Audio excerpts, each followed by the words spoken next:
Hi, third graders. I've been wanting to read to you, and I finally have a little time here. So we're reading Despereaux, the Tale of Despereaux. I'm on chapter 38, but I'm going to back up just a bit here. When we were at the end of chapter 37, Roscuro and the Migri-Sao had the princess, and they had Migri-Sao had her butter knife over top of her. And the last part here says, the princess held very still. The only movement she allowed herself was this. She licked her lips over and over again because she thought she could taste there the sweet saltiness of the soup that her mother had fed her in her dream. I have not forgotten, Mama, she whispered. I have not forgotten you. I have not forgotten soup. So this is chapter 38, called To the Dungeon. The strange threesome, so that'd be Migri-Sao and the princess and Roscuro. The strange threesome made their way down the golden stairs of the castle. The princess and Mig walked side by side, and Roscuro hid himself again in the pocket of Mig's apron, and Mig pointed the sharp tip of the knife at the princess's back, and together they went down, down, down. The princess was led to her fate as everyone around her slept. The king slept in his giant bed with his crown on his head and his hands crossed on his chest, dreaming that his wife, the queen, was a bird with green and gold feathers, who called his name, Philip, Philip, Philip, without ceasing. Cook slept in a too small bed off the kitchen, dreaming of a recipe for soup that she could not find. Where did I put that? She mumbled in her sleep. Where did that recipe go? It was for the queen's favorite soup. I must find it.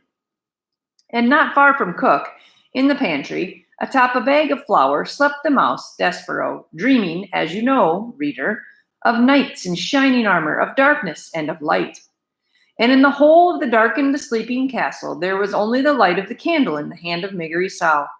The candle shone on the princess's dress and made it sparkle, and the princess walked tall in the light and tried not to be afraid. In this story, reader, we have talked about the heart of the mouse and the heart of the rat and the heart of the serving girl, Migri-Sao, but we have not talked about the heart of the princess. Like most hearts, it was complicated, shaded with dark and dappled with light. The dark things in the princess's heart were these: a very small, very hot, burning coal of hatred for the rat who was responsible for her mother's death. And the other darkness was a tremendous sorrow, a deep sadness that her mother was dead, and that the princess could now only talk to her in her dreams. And what of the light in the princess's heart? Reader, I am pleased to tell you that the P was a kind person, and perhaps more important, she was empathetic. Do you know what it means to be empathetic? I will tell you. It means that when you are being forcibly taken to a dungeon, when you have a large knife pointed at your back, when you are trying to be brave, you are able still to think for a moment of the person who is holding that knife. You are able to think, oh, poor Mig. She wants to be a princess so badly, and she thinks that this is the way. Poor, poor Mig. What must it be like to want something that desperately? That, reader, is empathy. And now you have a small map of the princess's heart. Hatred, sorrow, kindness, empathy. The heart that she carried inside her as she went down the golden stairs and through the kitchen, and finally, just as the sky outside the castle began to lighten, down into the dark of the dungeon with the rat and the serving girl. Chapter 39, Missing. The sun rose and shed light on what Roscuro and Migri-Sao had done, and finally Despereaux awoke. But alas, he woke too late. I haven't seen her, Louise was shouting, and I tell you, I wash my hands of her. If she's missing, I say good riddance. Good riddance to bad rubbish. Despereaux sat up. He looked behind him. Oh, his tail! Gone! Given over to the knife, and where the tail should be, nothing but a bloody stump. And more foul play. Gregory dead, shouted Cook. The poor old man, that rope of his broken by who knows what, and him lost in the dark and frightened to death because of it. It's too much. Oh no, whispered Despereaux. Oh no, Gregory is dead. The mouse got to his feet and began the long climb down from the shelf. Once he was on the floor, he stuck his head around the door of the pantry and saw Cook standing in the center of the kitchen, wringing her fat hands. Beside her stood a tall woman jangling a ring of keys. That's right, said Louise.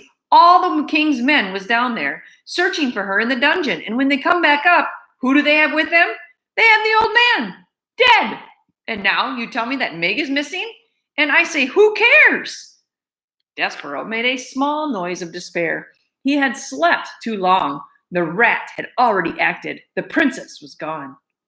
What kind of world is it, Miss Louise, where princesses are taken from right under our noses and queens drop dead and we cannot even take comfort in soup? And with this, Cook started to cry. Shh, said Louise. I beg you, do not say that word. Soup, shouted the cook. I will say it. No one can stop me. Soup, soup, soup. And then she began to cry in earnest, wailing and sobbing. There, said Louise. She put a hand out to touch Cook, and Cook slapped it away. It will be all right, said Louise. Cook brought the hem of her apron up to wipe at her tears. It won't, she said. It won't be all right ever again. They've taken our little darling away. There ain't nothing left to live for without the princess. Despereaux was amazed to have exactly what was in his heart spoken aloud by such a ferocious, mouse-hating woman as Cook. Louise again reached out to touch Cook, and this time Cook allowed her to put an arm around her shoulder. What will we do? What will we do? Wailed Cook. And Louise said, shh, there. Alas, there was no one to comfort Despereaux, and there was no time anyway for him to cry. He knew what he had to do. He had to find the king. For, having heard Rescueau's plan, reader, Despereaux knew that the princess was hidden in the dungeon, and being somewhat smarter than Miggery Sow, he sensed the terrible unspoken truth behind Rescueau's words. He knew that Meg could never be a princess, and he knew that the rat, once he captured the pea, would never let her go. And so the small mouse who had been dipped in oil, covered in flour, and relieved of his tail, slipped out of the pantry and past the weeping ladies. He went to find the king. Chapter 40, Forgiveness. He went first to the throne room, but the king was not there. And so Despereaux slipped through a hole in the molding and was making his way to the princess's room when he came upon the mouse council, 13 mice, and one most very honored head mouse, sitting around their piece of wood, debating important mouse matters. Despereaux stopped and stood very still. Fellow honored mice, said the very most honored head mouse, and then he looked up from the makeshift table and saw Despereaux. Despereaux, he whispered. The other mice of the council leaned forward, straining to make some sense of the word that the head mouse had just uttered. Pardon? One said. Excuse me? Said another.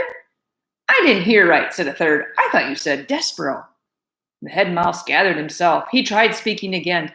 Fellow members, he said, a ghost, and he raised a shaking paw and pointed it at Despereaux. The other mice turned and looked, and there was Despereaux Tilling, covered in flour, looking back at them, the telltale red thread still around his neck like a thin trail of blood. Despereaux, said Lester, son, you have come back. Despereaux looked at his father and saw an old mouse whose fur was shot through with gray. How could that be? Despereaux had only been gone a few days, but his father seemed to have aged many years in his absence. Son, ghost of my son, said Lester, his whiskers trembling. I dream about you every night. I dream about beating the drum that sent you to your death. I was wrong. What I did was wrong. No, called the most very honored head mouse. No. I've destroyed it, said Lester. I've destroyed the drum. Will you forgive me? He clasped his front paws together and looked at his son. No, shouted the head mouse again. No, do not ask the ghost to forgive you, Lester. You did as you should. You did what was best for the mouse community. Lester ignored the head mouse. Son, he said, please. Despereaux looked at his father, at his gray streaked fur and trembling whiskers, and as his front paws clasped together in front of his heart, he suddenly felt as if his own heart would break in two. His father looked so small, so sad. Forgive me, said Lester again. Forgiveness, reader, is, I think, something very much like hope and love, a powerful, wonderful thing. And a ridiculous thing, too. Isn't it ridiculous, after all, to think that a son could forgive his father for beating the drum that sent him to his death? Isn't it ridiculous to think that a mouse could ever forgive anyone for such perfidy? But still, here are the words Despereaux Tilling spoke to his father. He said, "I forgive you, Pa." And he said those words because he sensed that it was the only way to save his own heart, to stop it from breaking in two. Despereaux, reader, spoke those words to save himself. And then he turned from his father and spoke to the whole mouse council. "You are wrong," he said. "All of you. You asked me to renounce my sins. I ask you to renounce yours. You wronged me. Repent." "Never," said the head mouse. Despereaux stood before the mouse council, and he realized that he was a different mouse than he had been the last time he faced them. He had been to the dungeon and back up out of it. He knew things that they would never know. What they thought of him, he realized, did not matter, not at all. And so without saying another word, Despereaux turned and left the room. After he was gone, the head mouse slapped his trembling paw on the table. "Mice of the council," he said, "we have been paid a visit by a ghost who has told us to repent. We will now take a vote. All in favor of saying that this visit did not occur, vote aye." And from the members of the council, there came a tiny but emphatic chorus of ayes. Only one mouse said nothing, and that mouse was Despereaux's father. Lester Tilling had turned his head away from the other members of the mouse council. He was trying to hide his tears. He was crying, reader, because he had been forgiven. I'm going to stop right there for now. I'm hoping I get back to this sooner than I did last time.